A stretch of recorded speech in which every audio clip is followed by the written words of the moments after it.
Notre invitée ce soir, Céline Alléaume, directrice de campagne et porte-parole de Jean Lassalle. Bienvenue, merci d'être sur notre plateau.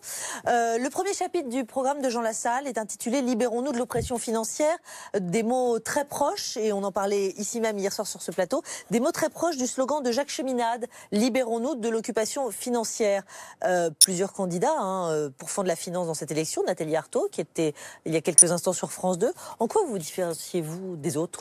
Alors le programme est en ligne sur jeanlassalle2017.fr et les premiers mots sont « Faisons de la France une force de paix et rebâtissons un État français ». La vision de Jean Lassalle porte sur la totalité des leviers de la nation à sa disposition pour pouvoir retaper la France. Vous évoquez le troisième axe en réalité du programme. En ce qui concerne la libération de l'oppression financière, Jean Lassalle dénonce les dérives de la finance spéculative. Quand M. François Hollande s'est attaqué à la finance lors de son élection en 2012, il a été imprécis, montrant une absence de connaissance du sujet et surtout il a renoncé à l'action. D'accord, moi je vous demandais la différence que vous aviez avec les autres candidats parce que néanmoins sur la manière dont vous voulez vous libérer de l'oppression financière, c'est le même discours que ce qu'on entend chez Nathalie Arthaud ou chez Jacques Cheminade. Alors, la même chose.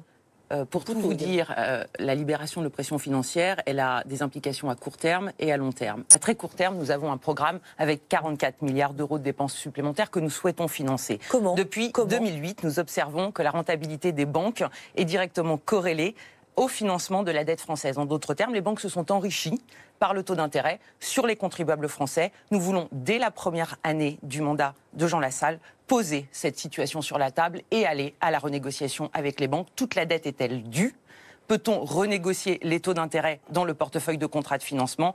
On est absolument convaincu que oui. Sauf que les taux d'intérêt n'ont jamais été aussi bas et que encore une fois, c'est pas les banques qui détiennent la dette. La dette, elle est détenue par les Français dans leur assurance vie, par les retraités américains, Je suis allemands. ravie que vous leviez ce point-là parce qu'on est au cœur du débat. Vous avez une réaction sur le marché à court terme. Quand vous me dites que les taux d'intérêt sont bas, on est en train de parler du marché de financement à court terme. La question qui est posée, C'est le prix que la France paye sur sa dette.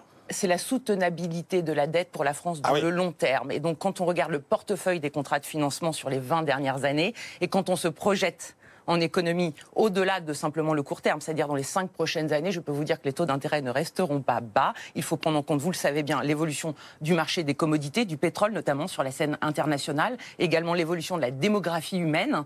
Il y a un peu de géopolitique derrière tout ça également. Je peux vous assurer que dans 5 ans, les taux d'intérêt ne seront pas à la valeur actuelle. Pour être plus large, le programme de Jean Lassalle, Céline Alléaume, il promet notamment 3 milliards d'investissements dans les campagnes, un revenu universel, 200 000 nouveaux emplois publics. Il est démagogique ou utopique? Alors, sur les 3 milliards dans la campagne, je crois qu'on est loin de la démagogie. On n'a jamais eu autant de dévitalisation du territoire. D'accord, mais alors vous allez les chercher où? Si on n'est pas dans la démagogie, vous allez les chercher où, les 3 milliards? Nous avons quantifié les économies que nous pouvions réaliser sur les contrats de sous-traitance engagés auprès de l'État français. Il y a un gisement d'environ 30 milliards d'euros. Ouais. Aujourd'hui, tous les grands corps d'État dépensent sans que ça soit absolument contrôlé auprès de prestataires. Nous avons des cas très concrets dans l'armée notamment, où on arrive à des hérésies en termes de contrats de maintenance, où nos militaires qui ont un ça, c'est des économies de bonne gestion, en fait.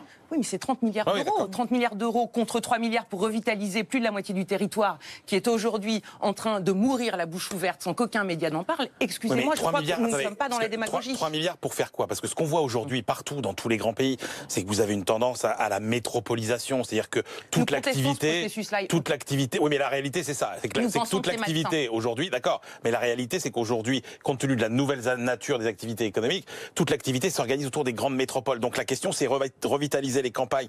Oui, mais pour créer quel type d'activité? Vous me parlez d'un modèle directement importé du monde anglo-saxon. L'histoire de France s'inscrit depuis le Moyen-Âge dans ces campagnes. C'est 29 millions de Français que j'appelle d'ailleurs massivement à voter dimanche parce que ceux-là ont entendu le message de Jean Lassalle et ceux-là ne sont pas mesurés par les sondages. Vous savez que dans ces campagnes, on ne peut plus passer un appel téléphonique. Ce sont des zones blanches. On ne peut plus se connecter à Internet.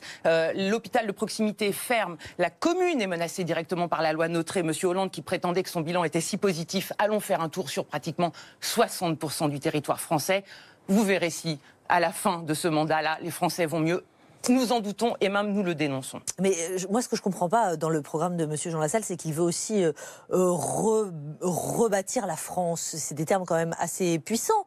Rebâtir, reconstruire la France. Faire France, c'est faire société, c'est vivre ensemble. Oui, mais comment... C'est rassembler largement, c'est faire en sorte que chacun, chacune, dès son plus jeune âge, ait une perspective. Vivre ensemble, tout le monde le dit. Politiquement, vous savez bien que ce qui a été très à la mode, c'était de rassembler par le centre. En d'autres termes, comme le disait un certain François Bayrou, de Michel Rocard jusqu'à monsieur Valéry Giscard d'Estaing. Jean Lassalle a quand même été longtemps élu sous étiquette centriste. Les structures politiques sont en train d'éclater. Il y a aujourd'hui un espace pour créer une offre politique nouvelle, transverse, qui transcende les clivages habituels. Dans Résistons, parti politique lancé par Jean Lassalle, nous retrouvons toutes les sensibilités françaises, de l'extrême droite à l'extrême gauche. Derrière, le défi idéologique, c'est de faire converger les luttes ouvrières et paysannes. Vous savez qu'il a parrainé Philippe Poutou. Nous avons reçu, et nous en sommes très fiers, le soutien de Gérard Chivardi, qui est un soutien symbolique, un emblème de la lutte paysanne. Ancien candidat à la présidentielle, c'est ça? Absolument, en 2007, absolument. Et donc, la convergence de ces luttes ouvrières et paysannes, c'est le symbole de ce rassemblement que nous voulons. Emmanuel Macron, vous l'avez vu, il essaie de connecter la France par les élites. Il rassemble des anciens ministres, mais c'est justement, si je peux vous interrompre là-dessus, on a fait étudier les discours de Jean Lassalle, et il se trouve que parmi les mots qui arrivent très souvent sur le logiciel Le Poids des mots, réalisé par le site de Paris Match, le candidat dont parle le plus Jean Lassalle, c'est Emmanuel Macron. Alors, il ne parle que de lui, les autres n'existent quasiment pas. Alors, vous avez remarqué qu'Emmanuel Macron parlait énormément de Jean Lassalle pendant le débat à 11, il l'a cité au moins 4 fois. Est-ce que justement, c'est pas sa proximité avec François Bayrou qui fait que Jean Lassalle, effectivement, en parle? Aucunement. Nous faisons de la politique. Il a quand même été ami de longue date du maire de Pau. Je crois qu'il faut bien expliquer calmement les choses aux Français. Il y a ici un jeu politique très puissant qui annonce les 30 prochaines années pour le pays. Il y a en réalité deux modèles qui s'opposent et je crois que ces deux candidats-là, Jean Lassalle en premier lieu et Emmanuel Macron, les incarnent au mieux. D'un côté, c'est une France mondialisée, c'est une France qui va devenir une toute petite région étriquée dans la grande mondialisation. Et de l'autre, c'est la volonté de redonner, par Jean Lassalle, la souveraineté au peuple français. C'est la volonté de faire nation, de cesser la segmentation permanente entre des élites dans des tours d'ivoire à Paris et des gens qui vivent au sein de communes très loin de ces systèmes médiatiques artificiels et dont vous tous ici n'avez plus aucune idée de la réalité de la vie quotidienne. Bah si, parce qu'on va aussi sur le terrain, je peux vous dire, et quotidiennement, et particulièrement ces derniers temps, en plus que quotidiennement, si c'était possible encore. Céline Alléaume et nos équipes nous transmettent bien les choses de manière, je pense, très objective quotidiennement. Il n'empêche, pour revenir à Emmanuel Macron, le centre, c'est la famille politique, effectivement, de Jean Lassalle. Est-ce qu'il ne vaut pas mieux être dedans que dehors pour faire passer ses idées? Parce qu'aujourd'hui, il plafonne à 1%, Jean Lassalle, donc je comprends bien que vous avez beaucoup d'espoir encore pour dimanche, mais si effectivement il n'était pas qualifié pour le second tour, est-ce que se rapprocher d'Emmanuel Macron, c'est quand même pas à ce moment-là, en étant dans ce camp-là, qu'il réussira à faire passer ses messages, à vendre ses idées? Jean Lassalle a eu une éducation politique centriste, vous avez raison, mais avec la déflagration politique que vous allez voir dimanche, je crois qu'il vaut mieux avoir fait le choix de la centralité, être au cœur des Français, plutôt que d'essayer de se positionner dans un espace géographique politique qui n'a en réalité plus de sens. Vous employez le mot centralité, c'est justement un des mots. Enfin, Emmanuel Macron se définit comme central, plutôt son mouvement. C'est vrai qu'à chaque fois que Jean Lassalle invente un mot, Emmanuel Macron le reprend systématiquement. Jean Lassalle a marché, Emmanuel Macron fait marcher. En revanche, je n'ai pas le souvenir qu'Emmanuel Macron ait marché dans le pays. Vous savez, 5500 km, des millions de Français rencontrés. Non, mais il a ses mots. Attendez, excusez-moi, je vous interromps juste une petite seconde à 21h14 parce qu'on vient d'apprendre cette information. Deux policiers qui ont été grièvement blessés sur les Champs-Élysées, donc en plein cœur de Paris. Un homme non identifié a été également touché par des tirs de riposte. Ça s'est passé de toute évidence il y a quelques instants sur les Champs-Élysées, en tout cas dans le courant de la soirée. C'est une information BFM TV et bien entendu on vous tient au courant minute par minute des toutes dernières informations. Revenons aux marcheurs et à celui avec son mouvement En Marche qui est quand même aujourd'hui très haut dans les sondages, Céline Alléaume. Donc si par hasard Jean Lassalle n'était pas au second tour dimanche, qu'est-ce qu'il prévoit de faire? Parce que, pardon, mais avec 1%... ça peut quand même effectivement se passer comme ça. Face à l'actualité que vous venez d'énoncer, je suis obligée moi-même d'avoir une seconde de pensée pour les policiers qui viennent d'être blessés. J'espère que la situation va être rapidement sous contrôle. Et bien sûr, chaque jour, nous rencontrons des Français qui s'inquiètent de la situation de tension de la société française. Face à cela, il faut éviter évidemment d'alimenter les polémiques politiques et surtout maintenir un projet de rassemblement qui ne soit pas celui de la peur, mais celui de l'amour. Et M. Jean Lassalle, pour ça, veut revenir au service militaire et au service civique et sortir de l'OTAN. Sortir de l'OTAN. Est-ce que c'est du commandement intégré de l'OTAN pour permettre à la France et aux Européens de retrouver leur juste place dans le pilotage des affaires du monde, ne plus être à la solde américaine? Emmanuel?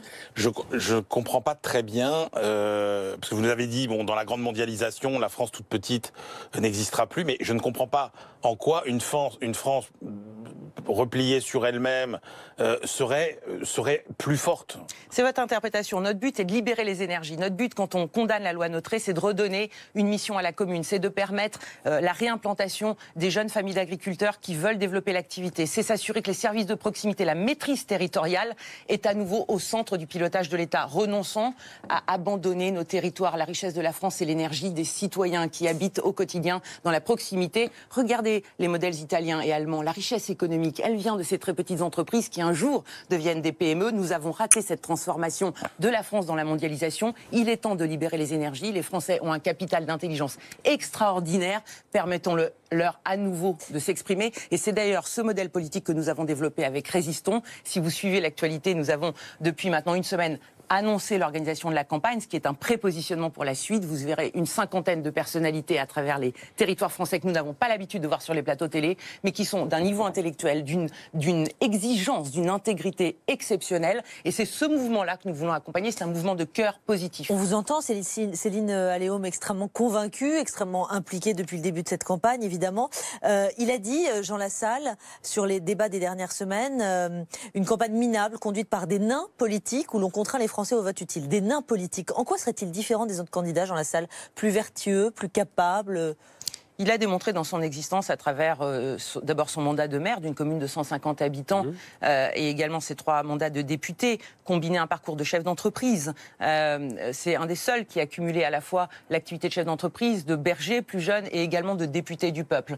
Il a toujours démontré qu'il était un homme intègre. Il a surtout toujours démontré que quand il prenait un dossier, à sa hauteur, à sa mesure, souvent inscrit profondément dans le terrain, mais toujours avec une dimension globale, symbolique, la grève de la faim, lutter contre la fermeture d'une entreprise à caractère mondial dans une vallée avec des implications, la marche à pied, le fait d'aller comprendre pourquoi la rupture de ce lien social était en train de manger la France de l'intérieur. Il a toujours montré qu'il prenait les dossiers les uns après les autres et jusqu'au bout. Et d'ailleurs, ce qui lui est reproché souvent, c'est d'aller non seulement jusqu'au bout, mais au-delà du bout. C'est quelqu'un de déterminé. C'est quelqu'un de déterminé, c'est quelqu'un de difficile à saisir aussi, Céline Alléaume. Je pense que vous en conviendrez. Non, j'en conviens pas. Vu d'un plateau parisien, je peux comprendre la différence culturelle. Et d'ailleurs, il faut s'interroger. Si dans un pays, on en est arrivé à ne plus faire société avec quelqu'un qui a un accent, c'est qu'il faut se poser des questions philosophiques. Non, c'est pas tellement ça. Vous savez bien que quand il a un certain nombre de réflexions du type mon élection, parce qu'il en est convaincu, aura le même retentissement que celle de Barack Obama en 2008.